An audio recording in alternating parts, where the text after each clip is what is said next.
예, 오늘도 에스라 계속 진행하도록 하겠습니다. 예, 소리 잘 들리시죠? 예, 진행하도록 하겠습니다. 우리 3장을 오늘 시작할 텐데요. 3장 시작하기 전에 우리가 2장 마지막 부분을 보면요. 우리 2장 마지막 구절에 이어지는 3장을 향한 징검다리라고 우리가 공부했었습니다. 결론적으로 귀한 자들이 마지막에 정착을 하거든요. 각기 자기 땅에 모두 안전하게 정착하는 이야기로 2장이 마무리가 됩니다. 결론적으로 귀한 자들이 정착한 성읍들 중에는 당연히 예루살렘도 포함되어 있었습니다.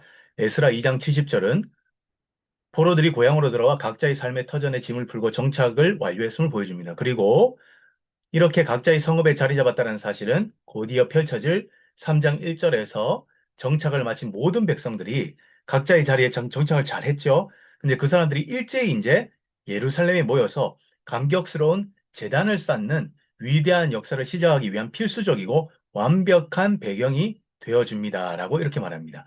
2장 70절이 든든하게 받쳐주고 있기 때문에 우리는 하나 된 온 이스라엘이 드디어 3장의 회복 장면 을 더욱 감동적으로 마주할 수 있는 것이다라고 우리 2장에 지난주에 한번 공부했고요. 이제 3장으로 넘어가겠습니다. 그래서 이제 3장에서는 이제 어, 본격적으로 재단 건축을 위한 그리고 성전을 짓기 위한 일들이 이제 벌어집니다. 3장의 이제 구조는요, 두 단락으로 나눌 수가 있습니다. 3장 1절에서 16절, 3장 1절에서 6절, 그리고 6절 후반부부터 13절까지. 그래서 3장 1절에서 6절의 전반부는 재단 건축과 철저한 예배 회복이고요. 후반부는 성전 복원 시작과 거대한 찬양 축제로 이어집니다. 예, 이렇게 보시면 되고요. 자, 그런데 3장 1절을 보면 특이하게도 일곱째 달이라는 말이 등장하고 이 첫 번째 단락 1절에서 6절이 하나의 단락이거든요. 그런데 1절에서 6절은 하나의 이렇게 수미상관으로 되어 있습니다.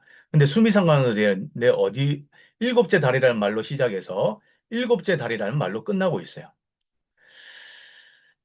이 첫 번째 단락을 꿰뚫고 있는 가장 핵심적인 단어는 또한 번제라는 용어입니다. 자, 일곱째 달이라는 시간과 그리고 번제라는 제사가 이 첫 번째 단락을 꿰뚫고 있는 가장 핵심적인 단어입니다. 어, 짐승의 모든 부위를 제단 위에 남김없이 불태워드리는 이 번제라는 제사 이름이 이 짧은 단락에 무려 몇 번 나오냐? 5번 나옵니다. 2절, 3절, 3절에 2번, 4절, 5절, 6절. 이 첫 번째 단락에서 저자가 말하고자 하는 가장 중요한 메시지는요, 바벨론 포로에서 고국으로 돌아온 백성들이 모세의 율법에 완전히 철저하게 순종하여 제단을 쌓고 정기적인 예배를 회복했다는 사실이에요. 번제라는 단어가 있지 않습니까? 뒤에 가면 매일 드리는 번제로 이렇게 표현되어 있습니다. 그래서 정기적인 예배를 회복했다는 사실입니다. 그리고 특히 라는 말이 나오는데요. 이것은 기록된 대로라는 표현입니다. 2절과 4절에 2번 나오는데 이것은 율법에 규정된 대로 거의 100% 율법에 규정된 대로 특히 이제 좀 뒤에 나오면 하나님의 사람 모세에 의하여 기록된 대로 그의 말씀대로 기록된 대로 이걸 다 지켜 행했다 이렇게 말을 하거든요.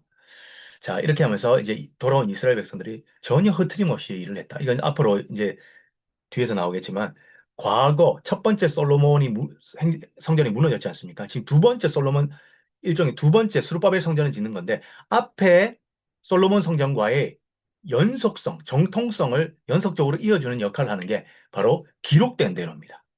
기록된 대로. 다윗의 모세의 기록된 대로 또 뒤에 가면 다윗이 어, 의도한 대로, 규례대로 이렇게 표현이 나오거든요. 그래서 성전 건물은 아직 없지만 하나님의 말씀, 율법의 글자 하나까지 철저히 순종하여 올바른 재단과 예배의 회복을 위한 백성들의 영광스러운 모습이 있다. 자, 두 번째 단락 3장 6절에서 13절은 여호와의 성전 보훈과 영적 축제입니다. 그때의 6절에 보면 그때 여호와의 전 지대는 미처 놓지 못한지라라는 의도적인 말이 나와요. 이 두 번째 단락 히브리 원문은요. 그러나 여호와의 성전에 관하여 말하자면 이란 아주 강력한 분위기 전환의 문구, 분리 문구로 시작한다고 이렇게 저자가 말합니다. 이 문구가 등장하면서 독자들의 시선과 관심은 앞선 단락의 재단에서 눈에 보이는 본격적인 성전 건물의 회복으로 완전히 이제 옮겨가게 됩니다. 첫 번째 단락을 묶어주는 핵심 단어가 아까 번지였죠. 일곱째 달 이런 거 있지 않습니까?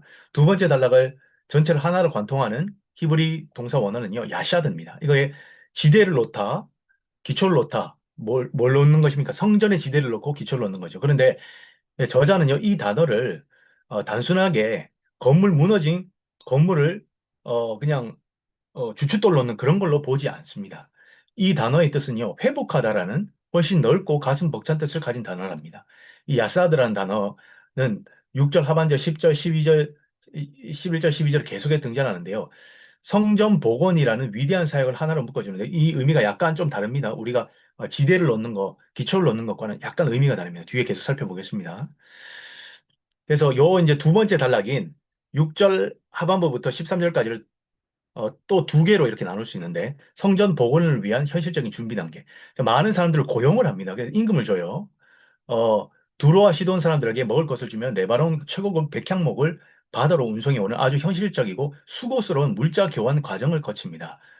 더불어 옛 다윗 왕의 전통을 따라 20세 이상의 레위 사람들의 공사 감독으로 임명해서 영적으로 육적으로 철저하게 기초를 따지는데 요것도 의미가 있습니다. 왜 두로와 시돈 사람들을 임금을 주어가면서 이렇게 했을까요? 그리고 20세 이상 왜, 레위 사람들 왜, 백향목 이런 것들이 왜 등장할까? 뒤에 가면 그 의미가 나옵니다. 그리고 성전 복원의 본격적인 시작과 폭발적인 찬양 주제. 자, 여기 뒤에 가면 희한하게도 성전을 이제 짓는 이야기와 함께 갑자기 찬양 이야기가 계속 나옵니다. 이야기가.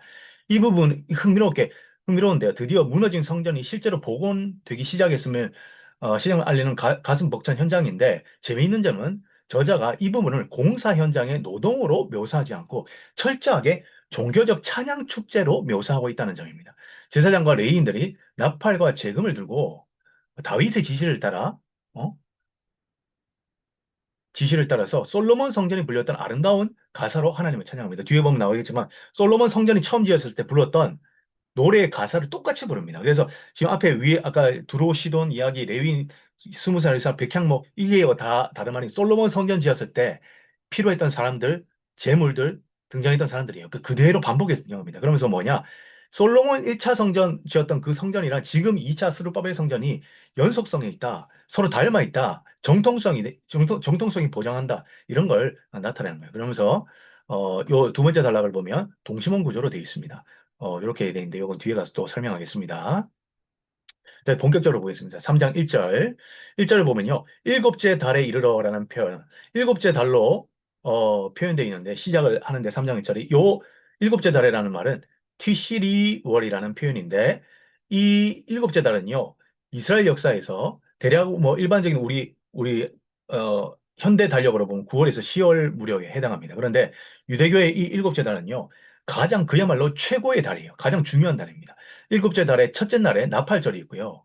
그래서 거룩한 성회가 열리고, 그리고 속죄일, 그리고 초막절, 이게 일곱째 달에 있어요. 이 모든 주요 절기들이 다 모여있기 때문에 최고의 절기가 됩니다. 그리고 이 일곱째 달이라는 표현은 3장 1절에서 시작해서 3장 6절 전반부에 다시 한번 사용하면서 수미상관을 이루죠. 그래서 이 일곱째 달이라는 표현이 하나의 묶어주는 역할을 합니다. 아까 공부했었죠. 그리고 일곱째 달을 배경으로 해서 이스라엘 예배가 완벽하게 회복되었음을 강조하기는 하나로 묶어져 있는 거룩한 일곱째 달을 통해서 묶어줍니다.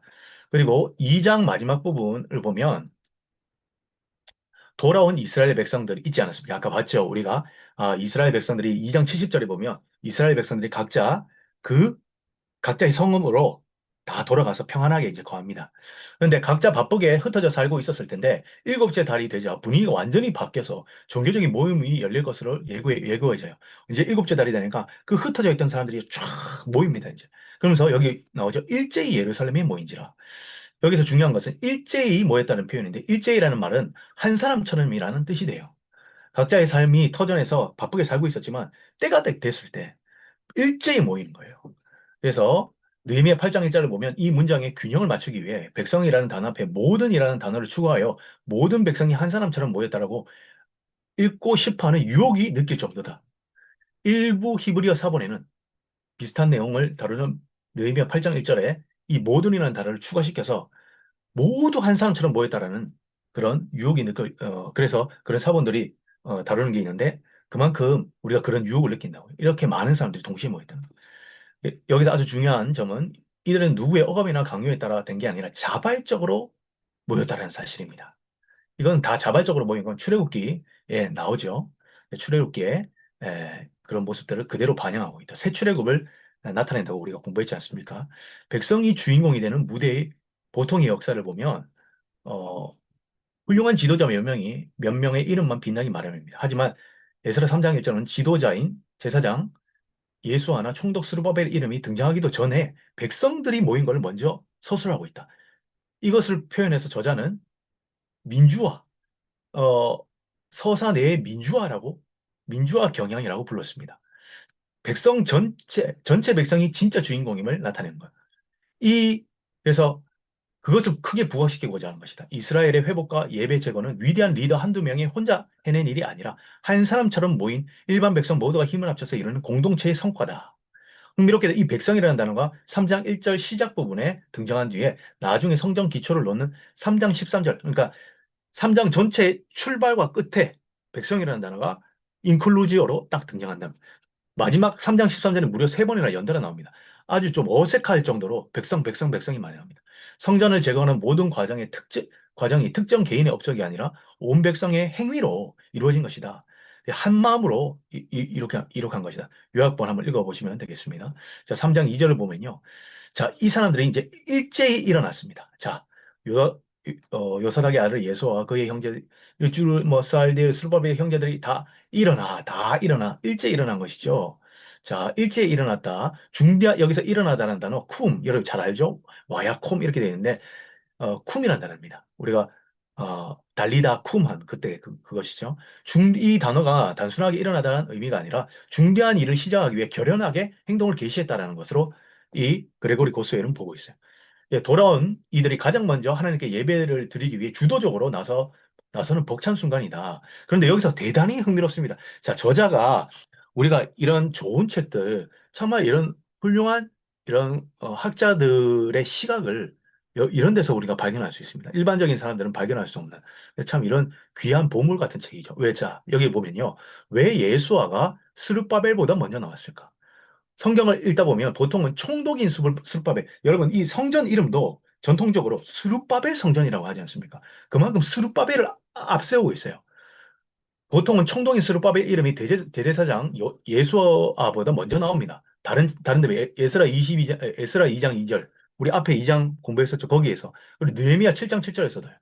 스룹바벨이 정치적인 리더로 성전 건축을 지휘했기 때문에 당연히 스룹바벨이 먼저 중요 인물이죠. 그런데 유독 에스라 3장 2절에서만 제사장 예수아의 이름이 스룹바벨 앞에 기록되어 있어요. 그 이유는 이 일이 단순한 건물 짓는 것이 아니라 제단을 쌓고 제사를 드리는 아주 중요한 종교적이고 예배 중심적인 일이기 때문입니다. 그래서 대제사장이 먼저 나오는 겁니다. 제단 건축이라는 거룩한 업무의 성격상 제사장 예수아가 리더십을 발휘하는 것이 맞다고 보았기에 저자는 의도적으로 예수아의 이름을 앞세운 것이다. 그리고요, 아주 이런 것들이 이 부분이 이 그레고리 고스웰의 통찰력입니다. 자, 한번 가만히 보면요. 지도자들의 화려한 직함이 생략돼 있어요. 이 구절 하나의 특이점인데 저자가 예수아를 대제사장이거든요. 대제사장인데 직함을 빼버립니다. 그냥 예수아.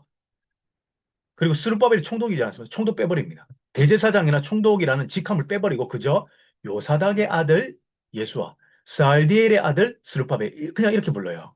왕족 출신인 스룹바벨의 왕실 혈통도 전혀 강조하지 않습니다. 아버지의 이름을 부르는 것은 이 행사의 위험성과 무게감을 더해주기도 하지만 굳이 이들의 높은 공식 직함을 생략한 이유는 뭘까? 성경 저자는 이 재단의 재건에 위대한 업적이 몇몇 뛰어난 리더들만의 공로가 되는 것을 원치 않았기 때문이에요. 그래서 우리가 그레고리 고스웰의 아주 좋은 통찰력은 자, 이 성전 건축은 특정 리더 영웅주의가 아니구나. 일반 백성들과 함께 가는 것이구나. 지도자들의 단독적으로 행동하는 것이 아니라 그들의 형제들과 동역자들 그리고 나아가 모든 백성이 함께 연합해서 이룬 일이다. 즉 특권층의 권위를 내세우기보다는 백성 전체의 역할을 돋보이게 하려는 저자의 섬세한 배려의 서술 방식이다. 자, 무엇이 가장 먼저인가? 예루살렘에 돌아와서 무엇을 가장 했는가요? 제단부터 쌓습니다. 성전 건물을 완성하기 기다리지 않고 가장 먼저 예전에 제단이 있었던 정확한 그 위치에 제단부터 쌓습니다. 그런데 그것을 어떻게 쌓냐? 기록된 대로. 기록된 대로 히브리어 원문의 아까 카카투브라는 표현 똑같은 표현입니다.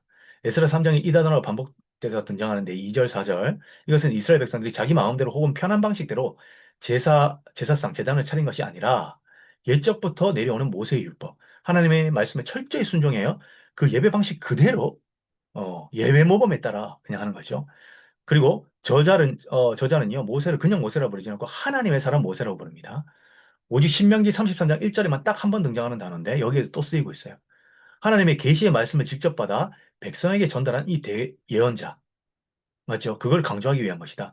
즉, 우리가 지금 짓는 이 제단은 단순한 모세라는 개인의 의견이 아니라 모세를 통해 주신 하나님의 정확한 명령에 따라서 지금 이렇게 짓고 있다. 그렇게 자부심과 순종의 마음이 담겨져 있는 것이죠. 또 전통성을 강조하는 것이고. 그리고 마지막으로 제단을 만든 최종 목적이 나오는데 바로 번제를 드리게 합니다. 번제는 무슨 의미가 있죠? 전부 드리는 것이죠. 100% 하나님께 바치는 것. 전부 태워드리는 것이지 않습니까? 다른 제사들과의 차이점. 3장 2절은 단순하게 누구가 일어나서 제단을 만들고 제사를 지냈다는 밋밋한 역사 기록이 아닙니다. 이 짧은 한 구절 안에는 높은 자리를 내세우지 않고 백성과 함께 연합하려 했던 리더들의 겸손함, 건물을 짓기보다 예배부터 회복하려고 했던 신앙의 우선순위, 하나님의 말씀, 율법을 글자 하나도 철저히 순종하려 했던 기록된 대로 카카투브, 그리고 고집스러운 믿음, 그리고 자신의 모든 것을 하나님께 불태워 바치고자 했던 이런 번제, 순종, 전부를 드리고자 하는 마음. 이스라엘 백성의 뜨거운 헌신이 생생하게 녹아들어 있는 위대한 신앙의 선언문이다. 자, 3절을 보면 부정적인 분위기 위기감이 여기서부터 등장합니다. 자, 여기 보면 무리가 모든 나라 백성을 두려워하여 라는 말이 나옵니다. 처음으로 반대와 위협이라는 부정적인 신호가 등장해요. 이스라엘 백성들이 두려워했던 모든 백성은 원래 이 땅에 살던 동족이 이스라엘 사람이 아니라 저자는 그렇게 말합니다. 저자는 독특하게 우리가 일반적으로 생각했던 것과 좀 다르게 생각합니다. 이스라엘 백성이 바벨론의 포로로 끌려가 있는 오랜 시간 동안 그 빈 땅에 들어와 살고 있는 이방인 외국인 세력을 말합니다. 어.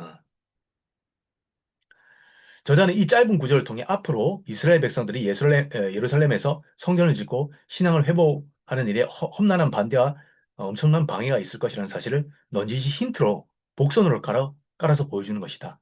어, 우리가 모든 나라 백성을 들어요. 예, 당연해. 이거는 뭐, 지금 이스라엘 땅에, 당에 들어왔으니까 이스라엘 땅에 있는 이방인들이라고 생각할 수 있겠네요. 여기서 상황을 해석하는데 아주 중요한 역할을 하는 히브리어 원어와 접속사가 있는데 그 왜냐하면이라는 뜻인데 여기서는 뭐뭐에도 불구하고라고 번역을 했어요. NIV에는. 그런데 그래서 주변 이방 민족들을 두려워했음에도 불구하고 그 두려움을 극복하고 꿋꿋하게 제단을 세웠다라고 이스라엘 백성들의 용기를 칭찬하는 긍정적인 뉘앙스로 해석하기도 합니다. 하지만 성경 원어를 깊이 연구하는 학자들에 따르면 이 키라는 단어의 더 흔하고 문맥상 자연스러운 것은 뭐뭐 때문이다. 뭐뭐 때문에 비코즈로 쓸 수 있다. 즉 이스라엘 백성들은 주변 이방 민족들의 위협이 너무나 두렵고 무서웠기 때문에 오히려 필사적으로 특별한 신앙의 행동을 하게 된 것이다라고 그레고리 고서에는 보고 있어요. 아주 독특하죠.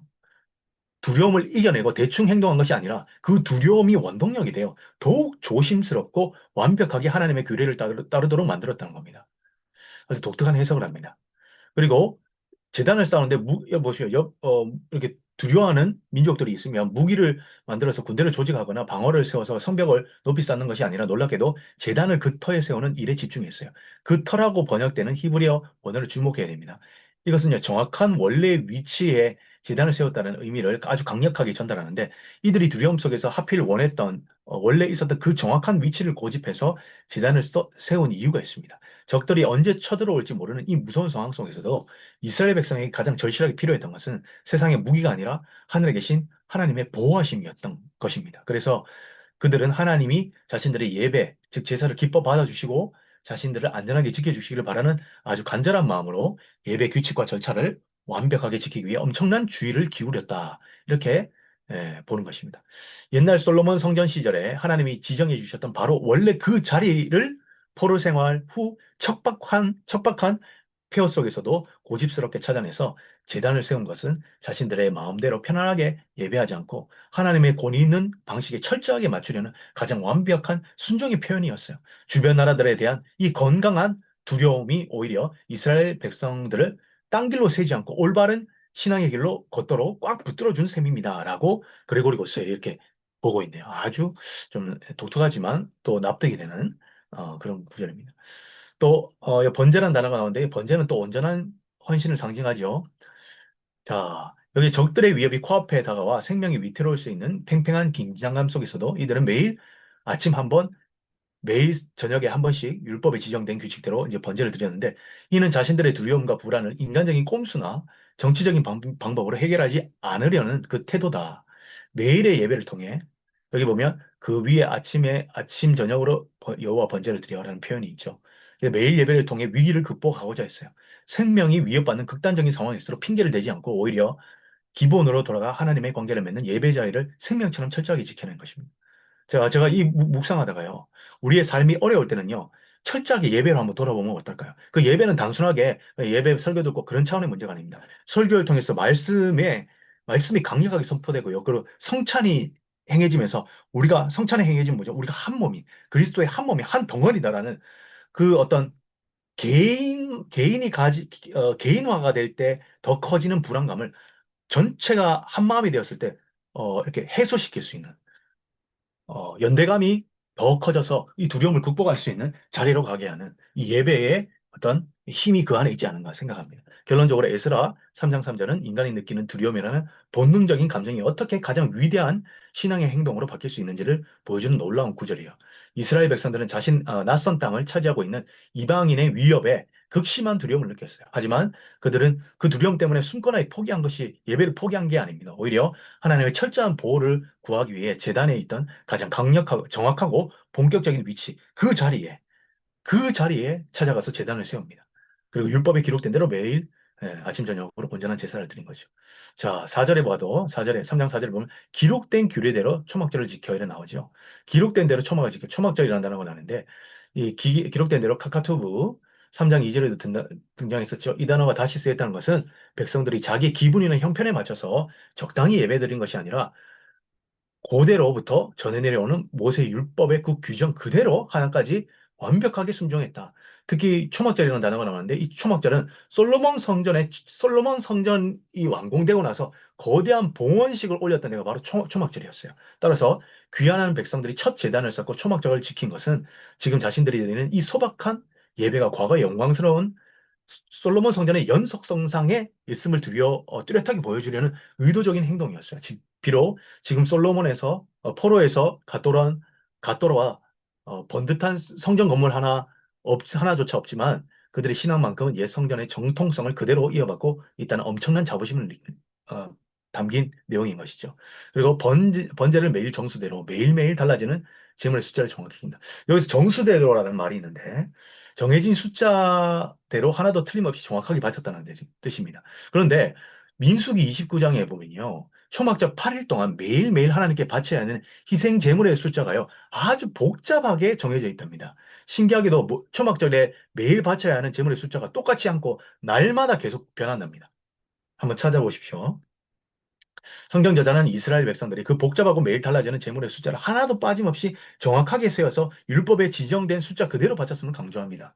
규례를 따라 일일이 일과대로 드린 복잡한 문장에 담긴 헌신성. 이 규례를 따라 일일이 일과대로 들었다는 것은 헌신과 정성이 들어있어요. 규례를 따라라는 표현 역시 어, 초막절 절기 동안 매일 드려야 하는 제사의 양과 종류가 매일 달랐기 때문에 일일이 일과대로 라는 말은 그날 하루에 요구되는 그 복잡한 규례를 하나도 빼먹거나 타협하지 않고 완벽하게 수행했다는 것을 뜻합니다. 70년 동안 포로 생활에서 막 돌아와서 아직 집도 짓지 못하고 모든 것이 부족한 척박한 상황이었음에도 불구하고 백성들은요, 율법에 요구되는 엄청난 양의 희생제물을요, 꼬박꼬박 하루하루 성실하게 바치는 벅찬 의무를 기꺼이 다 감당한 것입니다. 자, 이들은 과거 솔로몬 성전의 영광을 그대로 이어간다는 자부심을 가지고 초막절을 지켰으며 그 과정에서 자신들의 편의를 앞세우거나 부족한 재정에 핑계를 대지 않았어요. 말씀드린 그대로 카카투브 진행했다. 3장 5절을 보면 4절에서는 아주 특별한 명절인 초막절을 지켰다면 5절에서는 매일매일 일상에서 드려지는 예배와 자발적인 헌신으로 초점이 이제 옮겨져요. 그 후에는 항상 드리는 번제와 이 표현은 매일 끊어지지 않는 일상의 예배 회복입니다. 자, 항상 드리는 번제죠. 번제라는 단어는 무려 5번이나 이제 나오는데 진짜 희생을 말하는 겁니다. 매일 아침 저녁으로 자신들의 모든 것을 하나님께 온전히 바쳤다. 이 표현 속에 들어있는 것이죠. 초하루와 여호와의 모든 거룩한 절기의 번제와 율법에 전에 정해진 시간표에 대한 철저한 순종이 여기 담겨 있고요. 그리고 일곱째 달이라는 거, 뭐 사절의 초막절 이런 것들, 또 속죄일, 어, 뭐 이런 것들은 이런 아시면 되고요. 그리고 3절에 세 번째 여호와께 기쁘게 드리는 각 사람의 예물이다. 여기서 이제 자발적입니다. 의무를 넘어선 기쁨과 자발성. 자, 이들이 얼마나 성숙해진지 알 수가 있는 대목이랍니다. 앞서 매일 아침 저녁의 번제, 초하루의 예배, 각종 절기들은요, 율법에 명시되어 있어서 이스라엘 백성이라면 누구나 필수적으로 지켜야 하는 공식적인 의무였어요. 하지만 그저 율법이 시키니까 마지못해서 의무만 채운 것이 아닙니다. 여호와께 기쁘게 드리는 이 각 사람의 예물, 즉 의무가 아닌 자발적 예물인 것이죠. 바벨론 포로기라는 길고 어두운 시간을 지나 마침내 고향 예루살렘으로 돌아온 기쁨. 그래서 마음에서 우러나와 기쁘고 자발적인 마음으로 하나님께 예물을 드렸던 겁니다. 3장 5절은요, 단순한 제사제도의 나열이 아닙니다. 완벽한 예배의 회복, 동시에 의무적으로 정해진 양을 바치는 것만 만족하지 않고 각자의 마음에서 벅차오르는 감사와 사랑으로 자발적인 예물을 드림으로써 자신들의 전부를 하나님께 내어놓았던 것이다. 이 구절은 진정한 신앙 회복이란 정해진 규칙을 성실하게 따르는 순종의 그 뼈대 위에 내 온 마음을 기쁘게 바치는 자발적인 헌신이라는 살이 붙을 때 비로소 완성된다는 깊은 메시지를 우리에게 전합니다. 자, 첫 번째 단락 마지막 6절. 자, 여기 이 6절은요, 다리 역할을 해요. 앞에 1장 1절부터 6절까지와 이제 뒤에 6절 후반부부터 이제 13절까지 전체 다리 역할을 이어주는 다리 역할을 합니다. 자, 아까 일곱째 달 초하루 수미상관 아까 이야기했죠? 1절에서 나오고 6절에서 나와서 이렇게 6절에서 나와서 이렇게 연결해주고 최고로 거룩한 날이다 했습니다. 아까 냈네요. 3장 1절 6절. 비로소 번제를 드렸으니 이 온전한 순종, 뭐 번제는 온전한 순종이라고 볼 수 있습니다. 자, 근데 이것이 6절의 전반부인 일곱째 달 초하루부터 여호와께 번제를 드렸다는 표현은 회고적 진수를 나타내요. 자, 여기서 그들이 모세의 율법에 보여준 전폭적이고 이상적인 순종 모습을 그려내고 있어요. 비록 번듯한 성전 건물은 아직 없지만 그들은 율법에 기록된 대로 자신들의 온 삶을 다 바쳐 하나님을 향한 예배를 우선적으로 회복했던 겁니다. 자, 그리고 그때 여호와의 전지대는 미처 놓지 못했다. 자, 여호와의 전지대는 미처 놓지 못한 못했다라는 표현. 그런데 이 표현 앞에요. 그러나 여호와의 성전에 관하여 말하자면 이라는 뜻의 분리구문이 이제 등장하는데 그러면요. 정확한 구절이 뭐죠? 여기서 일곱째 타워를 비로소 변해면서 미처 놓이지 못한 거다. 요 표현이 아까 전에 그러나 여호와의 성전지대에 관하여 말하자면이라는 뜻의 분리 구문이 여기 직역하면 그렇게 된답니다. 이 표현은 이제 독자들의 시선이 재단에서 본격적으로 성전 건물로 이동한다는 것을 확실하게 알려주는 신호탄이다 말합니다. 여기서 우리가 지대를 놓다는 표현이 야샤드라는 표현인데 복원하다라는 폭넓은 단어의 의미예요. 단순하게 기초를 놓다 그런 수준의 단어가 아닙니다. 성경 저자는 재단은 지어졌지만 아직 성전 건물 자체는 복원되지 않았다라고 묘사함으로써 지금까지 성과를 확인하는 동시에 앞으로 이 백성이 맞이하게 될 성전 건축이라는 위대한 다음 단계를 기대하게 만드는 거예요. 결론적으로 3장 6절은 과거와 미래를 연결하는 놀라운 문장입니다. 전반부에서 일곱째 달과 번제라는 핵심어를 통해 모세의 율법에 철저히 순종하여 제단을 쌓고 예배를 회복한 이스라엘 백성들의 감동적인 모습을 하나의 단락으로 완벽하게 마무리 지어줬고 그리고 하반절에서는 그러나 아직 성전은 지어지지 않았어라는 극적인 문장을 던지면서 백성들이 안주하지 않고 앞으로 하나님의 성전에 복원해야 할 가슴 벅찬 여정을 새롭게 예고하고 있습니다. 이 구절은 예배 회복이라는 첫 번째 승리를 선포함과 동시에 눈앞에 놓인 더 큰 사명, 즉 성전 건축을 향해 독자들을 이끌어 나가는 중요한 역동적인 구절이다. 이렇게 말합니다. 드디어 두 번째 단락 3장 7절입니다. 3장 7절은 묻어진 제단을 쌓고 이제 예배를 회복한 이스라엘 백성들이 이제 본격적으로 눈에 보이는 이제 성전 건물을 짓기 위한 구체적인 준비 작업에 들어가는 생생한 역할을 보여줘요. 앞선 구조들이 영적인 예배와 헌신을 강조했다면 7절부터는요, 성전을 짓기 위한 아주 현실적이고 땀내나는 이제 노동과 물자 교환의 과정이 나옵니다. 이스라엘 백성이 제단을 쌓고 예배드린 영적인 일에만 머무르지 않았어요.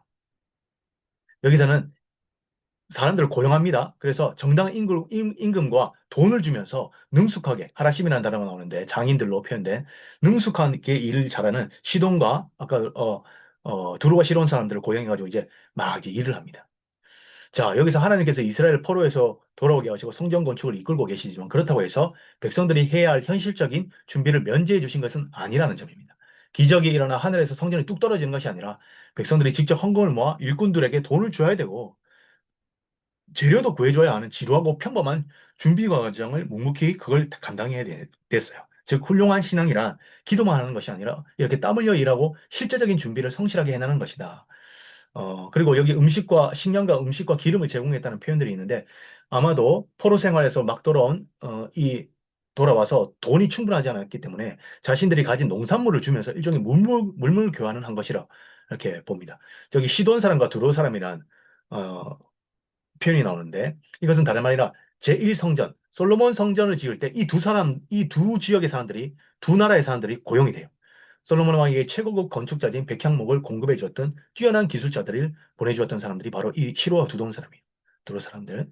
지금 귀환한 이스라엘 백성들의 마음속에 품고 있는 거대한 꿈을 넌지시 보여줍니다. 비록 지금은 초라한 모습으로 고향에 돌아왔지만 이들은 과거의 조상들처럼 똑같은 지역인 이 두로와 시돈의 사람들과 거래하면서 최고급 재료인 레바논 백향목을 구함으로써 과거 솔로몬 성전의 그 찬란한 영광과 정통성을 그대로 복제하고 재현하고 싶었던 겁니다. 레바논 백향목, 이건 다 이제, 솔로몬 그거요. 그리고 바사 페르시아 왕의 고레스의 조서의 허락대로라는 표현이 나옵니다. 이 조서 또는 허락이라는 단어, 리시오는요, 공식적인 허가를 다 필요했는데 그걸 받았다는 것이죠. 페르시아 고레스 왕의 이름을 다시 한번 언급한 이유가 있는데 고레스 왕의 이름은 1장 8절 이후에 여기서 다시 한번 등장하는데 이방 나라의 최고의 권력자인 페르시아 왕마저도 하나님의 성전 건축을 돕는 후원자로 사용되고 있음을 독자에게 일깨워주는 거예요. 그래서 3장 7절은 겉보기에는 단순한 성전을 짓기 위한 돈을 주고 나무를 사왔다라는 짧고 건조한 기록처럼 보입니다. 하지만 원어의 의미와 역사적 문맥을 깊이 파고 들어가 보면 이 한 절에는요, 솔로몬 성전의 영광을 다시 한번 회복하고자 했던 이스라엘 백성의 가슴 벅찬 꿈과 열망이 담겨져 있고, 또한 성전이라는 거룩한 일은요, 결코 마법처럼 이루어지는 게 아닙니다. 일꾼에게 돈 주고요, 밥 챙겨주고, 재료까지 다 제공해주고, 달래가면서, 그렇게 하는 거예요. 모든 땀 흘리는 준비 과정 뒤에 거대한 제국의 왕조차 또 움직이셔서 하나님 움직이셔서 당신의 백성들을 돕고 계시는 크고 놀라운 하나님의 섭리가 함께하고 있음을 이제 말한다. 이거 중학생의 표현은 왜 나오냐면요. 제가요, 이걸 번역할 때, 어, AI에게 좀 쉽게 중학생 수준이 읽을 수 있는 단어로 좀 바꿔달라요. 제가 원문을 직역을 해달라고 하니까 너무 말들이 어렵더라고요. 이거 좀 지어주십시오. 그래서 중학생 여러분에게 지어주시기 바랍니다. 자, 그리고 8절 넘어가면요. 시기적으로 솔로몬 성전과 위대한 연결고리. 하나님의 성전 터에 도착한 지 2년 둘째 달이 나오는데 이 2년 둘째 달이라는 표현은요. 솔로몬 성전이 처음 짓기 시작했을 때가 바로 1년 중 둘째 달이었어요. 그거랑 딱 연결되죠. 아, 그걸 보면 지금 에스라서의 성전 건축은 솔로몬 성전하고 자꾸 연결하는구나. 즉, 포로 생활에서 돌아온 이스라엘 백성은 아무 때나 대충 공사를 시작한 것이 아닙니다. 의도적으로, 야, 우리 시작할 때 이달로 하자. 솔로몬 성전이 지어졌던 것처럼. 비록 지금은 나라를 잃고 초라하게 돌아온 시세지만 마음속으로는 과거의 솔로몬 성전의 그 영광스럽고 정통성 있는 건축의 맥을 우리가 있는 그대로 이어간다는 크고 뜨거운 자부심을 품고 일부러 솔로몬 건축을 시작했던 그 똑같은 둘째 달에 이제 성전 재건의 첫 삽을 뜬 것이에요. 그리고 온 백성이 주인공 된 공동체사요. 자, 이 성전 공사 참석한 사람 명단이 나오는데 정치적인 리더 스룹바벨과 종교적 리더 대제사장 여호수아가 앞장서는 것이 당연해 보입니다. 그런데 저자는 여기서 두 리더의 이름만 덩그러니 남겨두지 않습니다. 그들의 동료인 제사장들, 성전 봉사인들, 레위 사람들, 그리고 결정적으로 사로잡혔다 예루살렘에 돌아온 모든 사람. 그러니까 다 돌아온 모든 사람들 표현하는 거죠. 공사를 시작했다. 앞선 1절에서 백성들이 일제히 한 사람처럼 모였던 것이나 2절에서 리더들의 화려한 공식 직함을 생략했던 것과 마찬가지로 여기서도 성전 건축이라는 이 거대한 역사가 뛰어난 소수의 업적이 아니라 온 공동체의 사역이라는 점을 강력하게 뿜어내고 있는 겁니다. 그래서 서사의 민주화 경향이라고 말했죠. 전체 백성, 하나님의 열망을 품은 전체에 있어. 그리고 여기 또 왜 하필 20세 이상일까? 20세 이상 사람을 뽑거든요. 이스라엘의 가장 위대한 왕이었던 다윗 왕이 레위 사람들을 성전에서 거룩한 직무를 맡을 수 있는 나이 기준을 20세 이상으로 규정해뒀거든요. 그래서 그걸 기록된 대로 다 자르고 있고 잘 따르고 있고 지도자인 레위 사람들에게 공사 감독을 맡겠다는 사실 자체가 매우 중요한 의미를 가집니다. 여러분, 공사 감독하는데 건축 잘하는, 잘 알아보고 건축사, 감리 감독하는 사람에게 맡겨야 되지 않습니까? 그런데 레위 사람들에게 맡깁니다. 뭡니까, 이건? 이게 단순한 건물 짓는 일이 아니라는 겁니다. 지금 이들이 하고 있는 성전 짓는 일은 단순한 돌과 나무를 쌓아 올리는 흔한 노동이나 건축업이 아니라 그 본질에서 하나님을 향한 거룩한 종교적, 제의적 행위임을 명확하게 보여줍니다. 공사 현장 자체가 예배 연장선이다. 연장성이다. 그 현장을 감동하는 것이 가장 합당하다. 레위인들이 합당합니다. 자, 그래서 여기서 솔로몬 시대의 영광을 회복하는 의지, 그게 둘째 달에 나오고 또 위대한 영웅주의를 배제하고 지도자와 평민이 하나로 똘똘 뭉친 공동체 의식, 돌아온 모든 백성들이 참여하는 것이 그 속에 담겨 있죠. 그리고 다윗 왕이 남긴 규례를 철저히 지키며 건축 현장조차 거룩한 예배의 과정으로 여겼던 순결한 신앙, 그게 어디에 나타납니까? 20세 이상 레위인이 감동하는 거. 이렇게 촘촘하게 아름답게 엮여 있다. 자, 9절. 자, 여기서 유다 자손이라는 나오는 표현인데요. 한번 이게 의미가 뭔지 보겠습니다. 에스라 3장 9절은 앞선 8절에 이어서 성경 건축을 위해 세워진 레위인 감독들이 구체적으로 누구였는지, 그리고 그들이 어떻게 연합해서 일했는지 보여줍니다. 자, 20세 이상 레위 사람들이 성경 공사 감독으로 세워졌다는 선언이 있은 이후에 9절에서 그 임무를 맡은 레위인 가문들이 실명으로 구체적으로 등장해요. 바로 예수아 가문과 간미엘 가문입니다. 예수아는 요사닥 아들 예수아와 이름만 같을 뿐 완전히 다른 인물이다. 뭐 이건 주장하면 되고요. 이렇게 이름을 하나하나 남길 수 있을 정도로 분명한 실제적 역사 인물들의 헌신으로 이루어졌음을 보여주기 위한 구체적인 명단이에요. 이게 실제적으로 헌신한 사람들의 명단인 것이죠. 그리고 유다 자손이라는 표현이 약간 나오는데 영어 NIV는 이걸 약간 바꿔서 호다위야라는 말로 특정 사람의 이름으로 살짝 바꿉니다. 어, 호다위야 자손이다라고 표현했는데, 어, 에스라 2장 40절 포로기한 명단을 보면 레위 사람 중 호다위야 자손이 등장하기 때문에 학자들은 아마도 성경을 베껴 쓰던 서기관이 호다위야를 유다로 잘못 쓴 것이 아닐까 추측했어요. 하지만 이 주석서의 저자 그레고리 고스에는 히브리 원어를 아주 섬세하게 분석해서 원래 기록된 텍스트를 굳이 수정할 필요가 없다고 합니다. 이스라엘 원어인 베네라는 이 글자 그대로 해석하면 뭐뭐의 아들들이라는 뜻이지만 문맥에 따라 뭐뭐에 거주하는 사람들이라는 뜻으로 폭넓게 쓰이는데 이 부분을 유다에 거주하는 감미엘의 아들들이라고 해석하는 문장이 아주 자연스럽게 보인다. 이렇게 표현하는데요. 자, 여기서 중요한 것은 이 현장에 있는 감미엘이 누구인지 정확하게 구별해 주기 위해 굳이 유다 지역에 살고 있는 그 감미엘 가문이라고 아주 꼼꼼하게 특정지어서 설명해 준 거예요. 왜냐하면 성경 기록이 얼마나 사실적이고 섬세한지, 그리고 여기에 지금 투입된 이 성경 건축에 헌신한 사람들이 이렇게 분명하게 있었다라는 걸 사실적이고 섬세하게 보여주기 위해 예수아와 감미엘 가문에 이어서 헤나닷 자손이 또 등장하거든요. 에스라 2장 40절에 기록된 바벨론에서 처음 돌아온 레위 사람들의 공식 명단에서는 헤나닷 자손의 이름이 없어요. 그래서 혹여나 나중에 늦게 돌아온 사람인가? 고향으로 돌아온 사람인가? 그렇게 생각할 수도 있지만 명단에 실수로 빠졌는지는 알 수 없지만 나중에 느헤미야서는 여러 번 등장합니다. 중요한 것은 지금 하나님의 성전을 다시 짓는 이 거룩하고 벅찬 현장에 모든 레위인 가족들이 너나 할 것 없이 다 뛰어들어서 합류하고 있다는 사실을 보여준다고 합니다. 그래서 단순한 건축이 아닌 거룩한 예배의 연장선이다. 이 세 가문 수많은 레위인들이 일제히 함께 일어나서 공동체 연합의 민주화 경영에 나타낸다. 세 가문이 다 함께 연합해서 조화롭게 공사를 이끌어갔다는 점은 성경이 크게 강조하고 있다는 거예요. 벽돌을 나르고 나무를 깎는 노동자들의 그 감독이 하는 자리에 레위 사람이 임명했다는 것은 공사가 단순한 토목 공사나 건축이 아니라 일반 건축이 아니라 본질적으로 하나님을 향한 거룩한 종교적 지적 행위다. 자, 노동 자체가 하나님께 바치는 예배 연장선이다. 이렇게 보면 되겠죠. 그렇게 되겠습니다. 그리고 10절과 12절, 13절까지 끝입니다. 여기서 예복을 입고 라는 말이 나옵니다.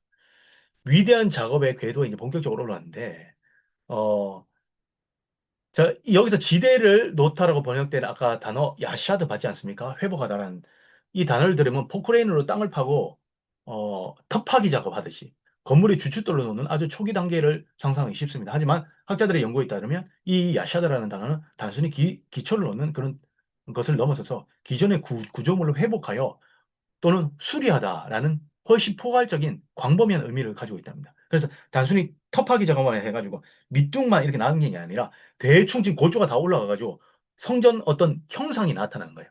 그, 이게 왜 맞냐면 뒤에 가면 막 울지 않습니까? 옛날 사람들이 성전에 올라가는 거 보고 근데 대충 그게 모양이 나오는 거예요.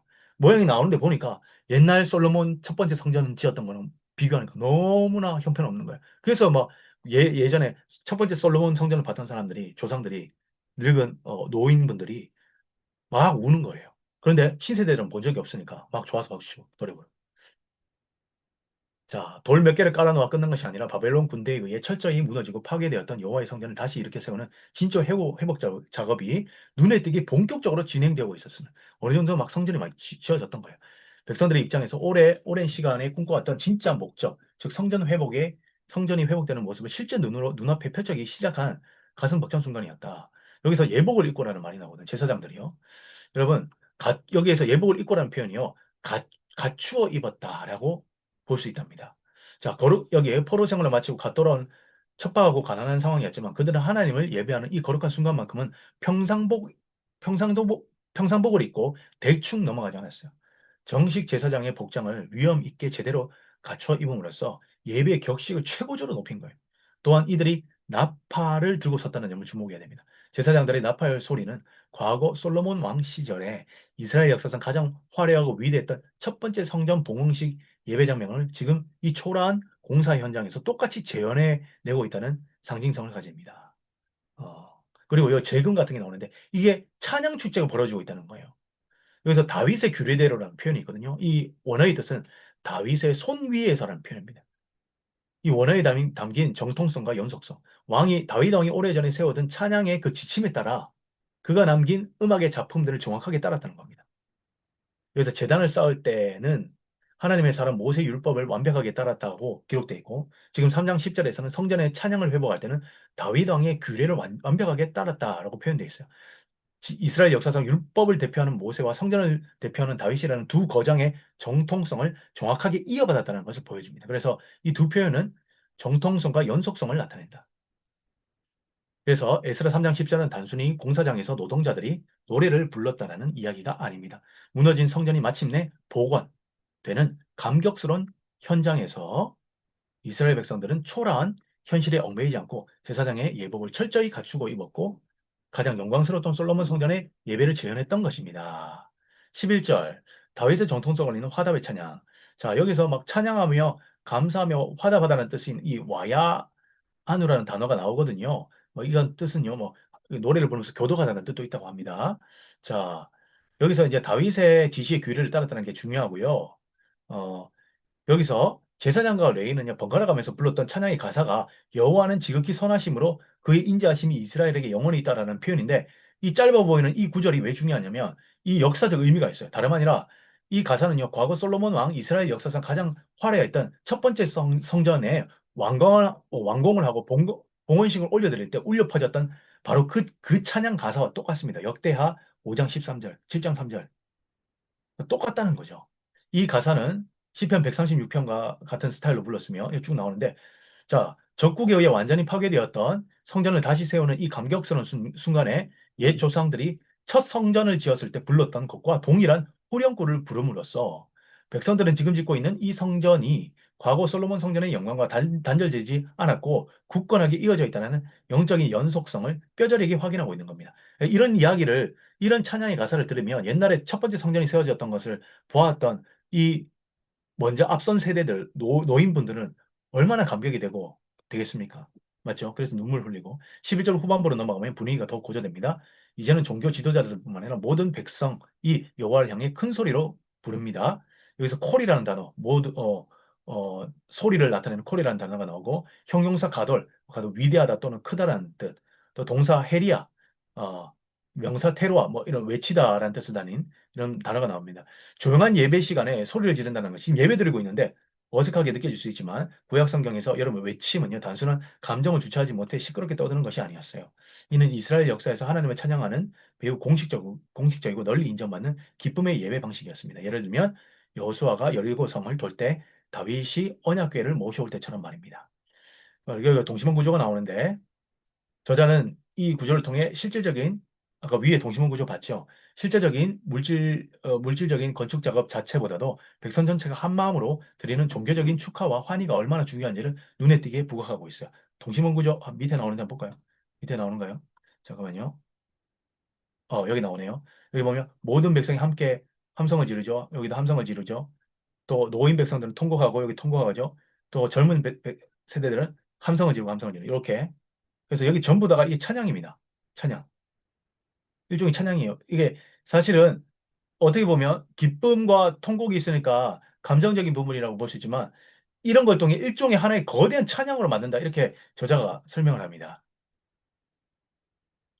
자, 여기서 콜, 가돌, 헤리아 이런 것들을 표현하면서 저자는 이 구조를 실제적인 물리적인 하면서 이게 종교적인 축하와 환희가 얼마나 중요한지를 눈에 띄게 부각시키고 있고요. 백성 전체가 한 마음으로 그리고 기초노음이 아닌 성전 회복의 감격이다.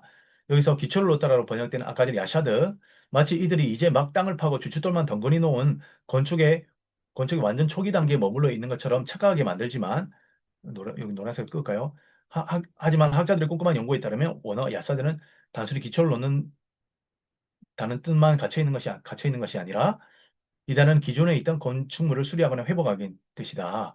즉, 이 본문은 성전 건축이 이미 상당히 진척된 상황을 보여준다. 백성들은 그저 돌멩이 몇 개를 놓는 것을 보고 기뻐한 것이 아니라 끔찍하게 무너져 버렸던 하나님의 집이 마침내 그들의 눈앞에 온전한 모습으로 회복되어 가는 것을 직접 목격했기 때문에 참을 수 없는 거대한 환희와 찬양을 쏟아낸 것이다. 절망을 딛고 일어나 모세와 다윗 그리고 솔로몬 시대로 이어지는 영광스러운 신앙의 정통을 회복했다는 벅찬 감격이 담겨 있다. 자, 그리고 12절, 12절, 13절하고 마칩니다. 자, 여기서 세대 간에 전혀 다른 반응이 나오죠. 과거의 세대들은, 자, 과거의 세대는 첫 성전의 눈으로 직접 보았던 세대들이기 때문에 어마어마한 은과 금, 최고급 백향목으로 지어진 이 성전을 보면서 웅장하게 느꼈지 않겠습니까? 과거는. 그런데 무려 70년 가까운 포로 생활을 마치고 돌아온 이 백발의 노인들의 머릿속에는 과거에 그 어마어마한 성전이 있었을 거예요. 그래서 의도적으로 첫 성전을 보았던 자들이라고 콕 집어 언급합니다. 자, 이어질 이들의 슬픈 반응에 대한 정당한 이유를 미리 깔아주는 것이죠. 그 어마어마한 성전을 봤는데 지금 보니까 너무 초라해. 성전의 기초가 놓였음을 보여라고 번역되어 있어 마치 주춧돌만 깔린 것처럼 느껴지지만 그렇지가 않다. 아까 봤죠. 노인들은 뼈대만 앙상이 남은 기초를 본 것이 아니라 어느 정도 형태를 갖춰가는 회복되어 있는 성전의 전체적인 크기와 모습을 눈으로 확인하고 이제 놀란 것입니다. 그 실망감이죠. 과거의 솔로몬 성전에 비해서 너무나 보잘것없기 때문에. 자, 그래서 아쉬움이 터져나온 대성통곡이었어요. 하지만 젊은 세대는 그렇지 않다. 이 많은 사람들은 폐허가 된 땅에 하나님의 성전이 다시 세워진다는 사실에 그 자체만으로 너무나 벅차올라 기쁨으로 젊은 세대들은 함성을 질렀다. 노인들의 실망감에 섞인 통곡 소리도 이 벅찬 기쁨의 분위기를 억누르거나 망치지는 못했다는 겁니다. 이 대목의 저자가 사용한 놀라운 문학적 잔치를 봐야 됩니다. 11절 후반부부터 13절까지 동심원 구조가 있다. 자, 여기서 소리를 뜻하는 콜, 우렁찬 환호성과 회한에 잠긴 노인들의 짐승 같은 통곡 소리 한 대 뒤엉켜 마치 거대한 소용돌이가 일어나는 것처럼 현장 분위기를 아주 역동적으로 묘사한다. 그런데 과거의 짙은 아쉬움과 미래를 향한 새로운 희망의 기쁨이 함성으로 하나의 강력하게 충돌을 폭발한 감동적인 순간이다. 저자는 야사다 회복하다 이런 단어들, 가돌 이런 동심원 구조를 통해 비록 과거의 화려함에는 미치지 못한지라도 온 백성이 세대를 뛰어넘어 하나님을 향한 예배가 다시 세워져 가고 있다는 가슴 벅찬 기쁨과 눈물의 하모니를 마치 한 편의 영화처럼 생생하게 보여준다. 마지막. 그런데 여기서 문제가 있습니다. 여러분, 여기서 크게 소리를 막 우렁차게 함성이 부러지고 있죠. 이 동사들이 쭉 나오는데 이는 단순한 목소리가 컸다는 사실을 전파하는 것이 아닙니다. 이스라엘 백성들의 슬픔과 기쁨이 뒤섞여 하나님을 향한 거대한 찬양으로 글자 그대로 폭발하고 있는 엄청난 영적 축제의 현장임을 아주 역동적으로 묘사하는 거예요. 소리와 감정이 엎치락뒤치락하며 대칭적으로 교차하는 구조를 통해 늙은 세대의 슬픔과 젊은 세대의 기쁨이 서로 충돌하여 대립하는 것이 아니라 결국 하나의 거대한 찬양을 한 덩어리로 아름답게 어우러집니다. 13절을 자세히 보면 백성이라는 단어가 무려 3번이나 나와요. 백성, 백성, 백성. 이 대단히 어색하고 촌스러운 표현인데 3장 1절에 백성이 나왔고 3장을 마무리하는 13절의 마지막을 나오면서 백성이라는 말이 세 번이나 쾅쾅쾅 강조함으로써 전체를 하나의 거대한 테두리로 묶는 수미상관이다. 한두 명의 업적이 아니라 이름 없는 모든 백성 전체가 진짜 주인공이 되어 연합을 이루어낸 것이다. 그 소리가 멀리 들리면, 이것이 중요합니다. 온 백성이 막 소리를 지르고 하니까 그 소리가 멀리 들리므로 다음 장을 향한 긴장감이 조성이에요. 자, 13절 마지막에 그 소리가 멀리 들리므로라고 끝을 맺습니다. 이 문장은 백성들의 찬양 소리가 얼마나 우렁찬는지를 보여주는 동시에 문맥상 매우 무시무시하고 중요한 복선의 역할을 합니다. 왜냐하면 이렇게 멀리까지 울려 퍼진 이스라엘 백성들의 거대한 찬양 소리는요, 결국 예루살렘 주변에 살고 있던 이 사마리아인들과 이방인들의 귀에도 들리는 거예요, 막. 실제로 바로 이어지는 4장 1절을 보면 대적들이 이 소리를 듣고 찾아와서 성전 건축을 방해하기 시작합니다. 이제 영적 전투가 시작돼요. 이 마지막 문장은 이스라엘 백성들의 절정에 달한 기쁨을 묘사하는 동시에 앞으로 곧바로 닥쳐올 거대한 반대와 위기를 예고하면서 긴장감을 불어넣는 아주 절묘한 연결고리를 하고 있어요.